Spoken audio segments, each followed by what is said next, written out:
Assalamualaikum warahmatullahi wabarakatuh.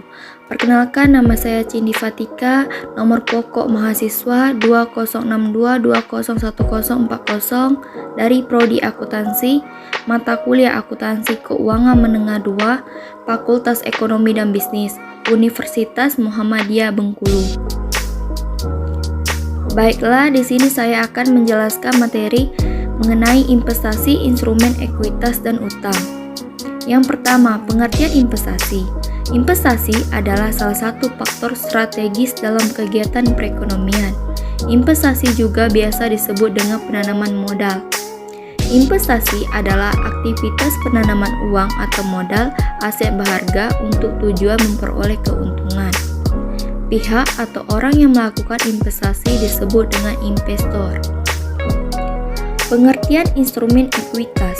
Instrumen ekuitas adalah setiap kontrak yang memberikan hak residual atas aset suatu entitas setelah dikurangi dengan seluruh liabilitas dalam PSAK 50 revisi 2014. Investasi pada instrumen ekuitas mencerminkan kepemilikan atas saham yang diterbitkan oleh entitas lain. Pihak yang memperoleh kepemilikan saham disebut investor. Pihak yang menerbitkan saham disebut emiten.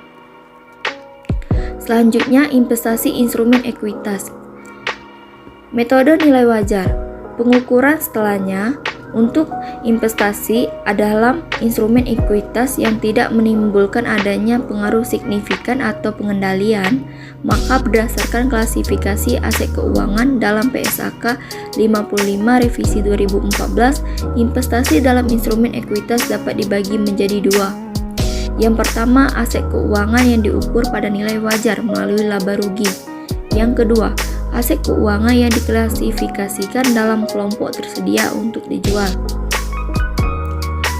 Penghentian pengakuan.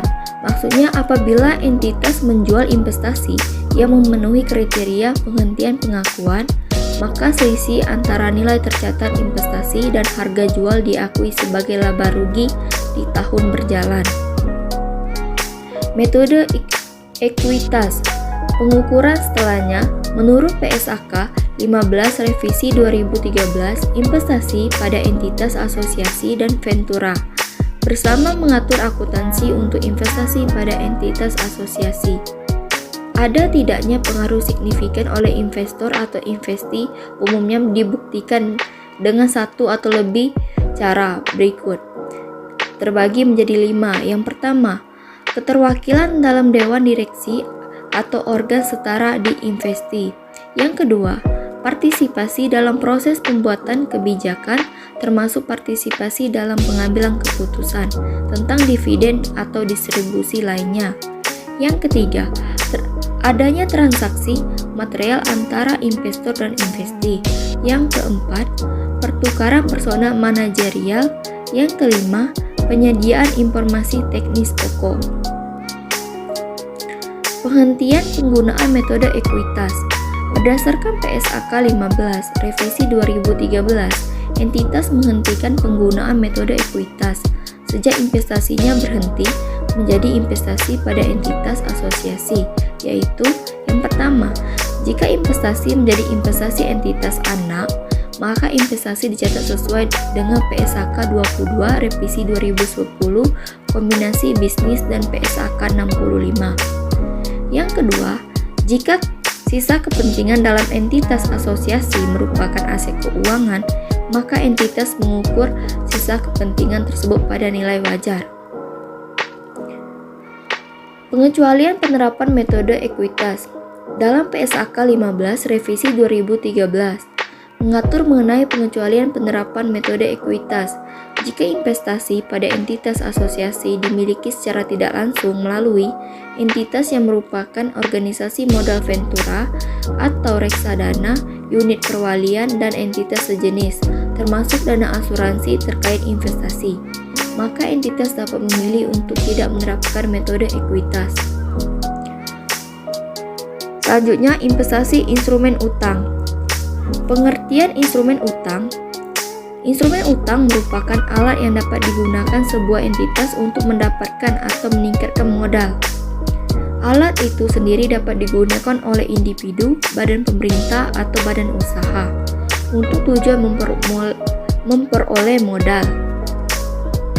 Alat tersebut bisa berupa dana, kontrak instrumen, utang mencakup ketentuan terperinci tentang kesepakatan seperti agunan yang terlibat, jadwal pembayaran bunga, tingkat bunga, dan jangka waktu, hingga jatuh tempo jika berlaku.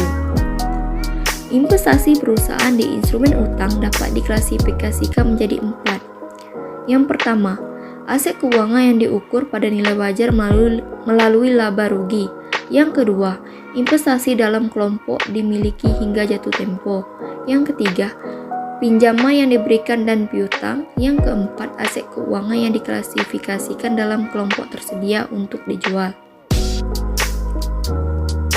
Pengukuran setelahnya, maksudnya pengukuran setelahnya dari investasi di instrumen utang yang merupakan aset keuangan yang diukur pada nilai wajar melalui laba rugi, serta aset keuangan yang tersedia untuk dijual adalah menggunakan nilai wajar.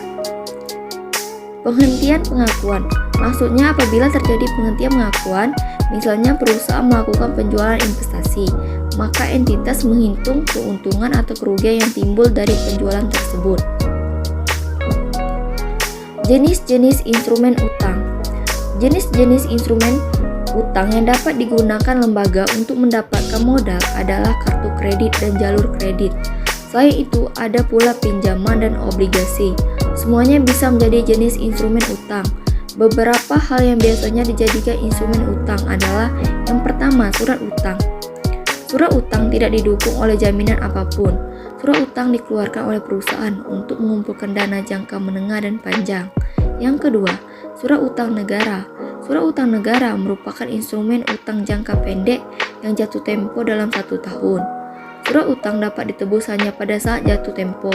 Oleh karena itu, surat utang dijual dengan diskon jika dijual sebelum jatuh tempo. Hipotek.